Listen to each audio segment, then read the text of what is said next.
hindi rin talaga nawawala ang dilaw na ribbon. Sumisimbolo kasi ito kay dating Pangulong Cory Aquino at dahil nga sa katagalan na ng panahon ay halos hindi na ito mabasa mga bay. At para malaman natin kung ano talaga ang nakasulat sa plaque na ito mga bay, babasahin ko ito ng malapitan kung ano nga ba talaga ang nakapaloob sa plaque na ito mga bay.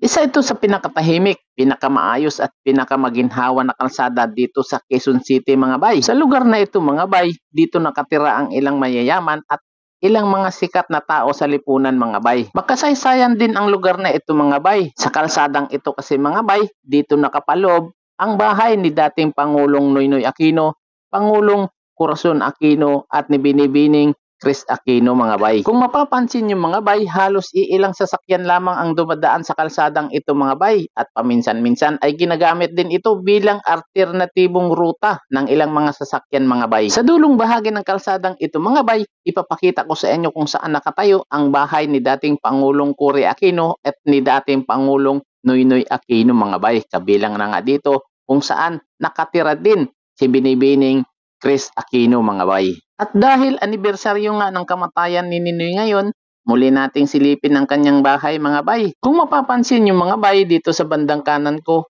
dito mismo nakatira sila nung sila ay nabubuhay pa. Hindi ko lang alam kung si Binibining Chris Aquino ay dito rin nakatira ngayon mga bay. Kung mapapansin yung mga bay, dahil anibersaryo nga ngayon ng kamatayan ni Ninoy, ay hindi rin talaga nawawala ang dilaw na ribbon na nakasabit dito sa kanilang bahay mga bay. Sumisimbolo kasi ito kay dating Pangulong Cory Aquino na tinaguriang ina ng demokrasya ng Pilipinas mga bay. At kung mapapansin yung mga bay, may isang plaque dito na nakasabit sa kanilang pader at dahil nga sa katagalan na ng panahon ay halos hindi na ito mabasa mga bay. At para malaman natin kung ano talaga ang nakasulat sa plaque na ito mga bay, babasahin ko ito ng malapitan kung ano nga ba talaga ang nakapaloob sa plaque na ito mga bay. Tara, lapitan natin mga bay. Dito ako dadaan sa kabila. Sana wag akong pagbawalan na lumapit dito sa mismong plaque sa harapan ng bahay ng mga Aquino mga bay. Titingnan natin kung ano nga ba ang nakasulat dito mga bay.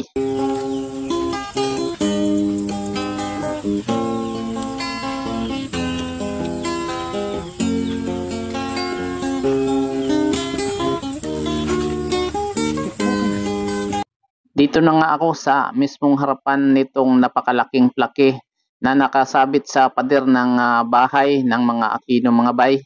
At dahil nga sa katagalan na ng panahon ay medyo may kalabuan na yung mga litra na nakasulat dito. Pero pipilitin ko pa rin basahin kung ano yung mga nakapaloob dito para malaman natin kung ano nga ba yung nakapaloob sa plaque na ito mga bay. Sa mismong letterhead nitong plaque mga bay, nakalagay dito, Benigno S. Aquino Jr. Ninoy.